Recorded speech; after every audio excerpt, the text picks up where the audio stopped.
Bonjour Alain Bosetti. Bonjour Cédric. En 3 mots, est-ce que vous pouvez vous présenter? Alors, je m'appelle Alain Bosetti, je suis le président du salon des services à la personne. Avec mes associés Marie-Pierre, Serge et Marc, nous avons créé ce salon en 2007. D'accord, alors d'ailleurs, est-ce que vous pouvez nous présenter le salon des services à la personne? Ce sera la 8e édition du salon des services à la personne, porte de Versailles du 4 au 6 décembre. Et depuis 8 ans, nous construisons patiemment avec nos partenaires le salon du secteur des services à la personne. Et nous accueillons de tout type de visiteurs, grand public, intervenants et professionnels, avec l'offre la plus large pour présenter le secteur. D'accord, alors pour que nos internautes comprennent un peu votre démarche, qu'est-ce qui vous a poussé à créer un tel salon? L'envie d'être utile. Notre entreprise, nous créons des salons, le salon des micro-entreprises, le salon des services à la personne, le salon des maisons de retraite également qui ont lieu conjointement. Et ce qui nous anime, c'est d'être utile. Nous créons des salons sur des secteurs où il y a un fort enjeu à la fois économique et humain. Et bien évidemment, dans le secteur des services à la personne, il y a ce double enjeu économique. Je rappelle 18 milliards d'euros de chiffre d'affaires, entre guillemets, de valeur ajoutée du secteur, et humain, parce que c'est 2 millions de salariés qui y travaillent.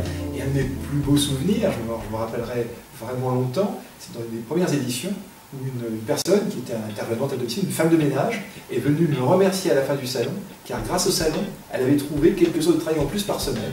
Et ça m'avait fait particulièrement plaisir. D'accord, oui, en effet. Y a-t-il un profil particulier pour venir visiter le salon? Nous accueillons plusieurs types de visiteurs.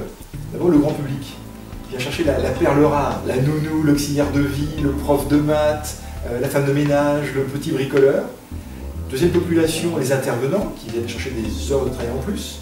Et troisième population, les professionnels du secteur, dirigeants de structures associatives ou d'entreprises, qui viennent trouver des solutions pour améliorer la gestion et le développement de leur structure. Et ils ont raison, parce qu'au salon, on a vraiment à la fois tous les acteurs qui répondent à ces composantes-là, plus les syndicats de salariés, plus les syndicats patronaux, plus le CESU, la direction générale d'entreprise, Bercy. Donc il y a vraiment absolument toutes les composantes du secteur présents à ce salon. Alors en parlant de ce secteur, qu'est-ce que vous pouvez nous dire sur le métier des services à la personne? C'est un métier, je trouve, formidable, à la fois de service, donc pour alléger, pour faciliter le quotidien des gens, que ce soit des jeunes mamans, des jeunes papas, des enfants ou des personnes âgées. Et c'est un métier qui est gratifiant. Quand je connais l'histoire personnelle de quelques-uns des exposants, des intervenants, des conférenciers, et ils ont tous une histoire à raconter. C'est pas par hasard s'ils sont là. Et je pense que ils aiment rendre service et ils aiment l'humain. Et donc c'est un métier de service qui évolue, parce que ce sont des métiers anciens, mais qui s'exercent dans un cadre nouveau, un cadre législatif nouveau, le plan Borloo 2005, avec des 21 métiers agréés, un cadre avec une évolution des besoins des consommateurs.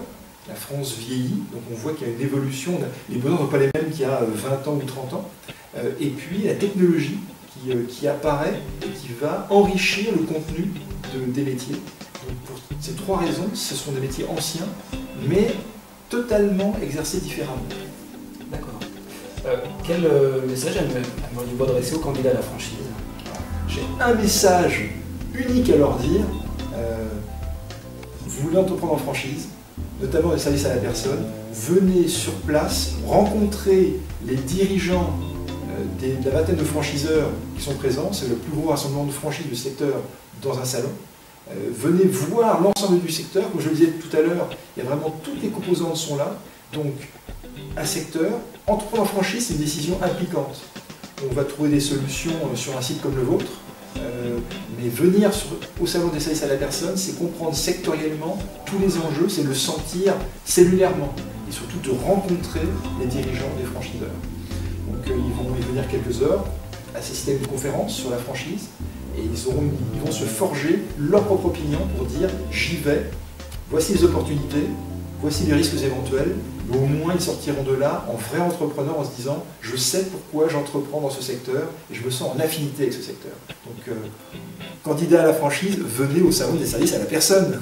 Alors rappelez-nous les dates et le lieu. Alors les dates, jeudi 4, vendredi 5 et samedi 6 décembre 2014 à Paris, porte de Versailles, Paris Expo, c'est très simple. Et alors, pour rentrer gratuitement, allez sur le site, se préenregistrer, salon-service-personne.com. On se préenregistre, on entre facilement. le jeudi 4 à partir de 10h. Bon, bah c'est noté, on y sera.